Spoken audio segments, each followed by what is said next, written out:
Hi highs, நம்ம இன்றைக்கி என்ன பார்க்க போகிறோன்னா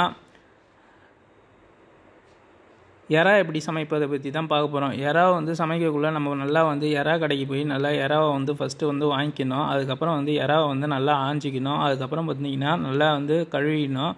ஆஞ்சிட்டு கழுவிட்டு அதுக்கப்புறம் பார்த்திங்கன்னா ஒரு வாணலை வச்சு நம்ம பட்டை, கிராம்பு, அதுக்கு அடுத்தது ஜீரகம் இதெல்லாம் போட்டு எண்ணெயில் போட்டு நல்லா வதக்கிக்கணும். நல்லா ஒரு கலர் வர வரைக்கும் இது பண்ணிக்கணும். அதுக்கப்புறம் பார்த்திங்கன்னா ஒரு 3 வெங்காயம் இல்லைன்னா 4 வெங்காயம் நல்லா நறுக்கிட்டு அதை போட்டு நல்லா தாளிச்சிக்கணும். அதுக்கப்புறம் பார்த்திங்கன்னா தக்காளியை அரிஞ்சு ஒரு கொஞ்சம் நல்லா இது பண்ணி நல்லா அதையும் போட்டுக்கணும். அதுக்கடுத்து உப்பை போட்டுட்டு தேவையான அளவு உப்பு போட்டு அதுக்கடுத்தது பார்த்திங்கன்னா லைட்டாக கால் டீஸ்பூன் மஞ்சத்தூள், அதுக்கப்புறம் பார்த்திங்கன்னா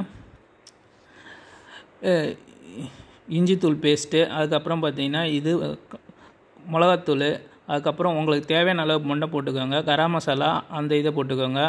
இதெல்லாம் போட்டுட்டு நல்லா வதக்கி விட்டுக்கோங்க. வதக்கிட்டிங்கன்னா கொஞ்சம் நேரம் கழித்து ஒரு ஒரு ஒரு 2 மினிட்ஸ் 3 மினிட்ஸ் கழித்து நீங்கள் என்ன பண்ணலான்னா ஒரு ஒரு அரை டம்ளரோ தண்ணி ஊற்றி நல்லா கொதிக்க விட்டுறணும். கொதிக்க விட்டிங்கன்னா உங்களுக்கு பார்த்திங்கன்னா ஒரு நல்ல ஃப்ளேவர் ஆட்டம் வந்துடும்.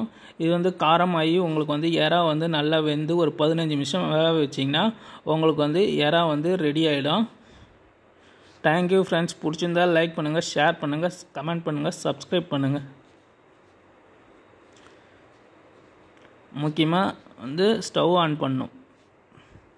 Thank you friends.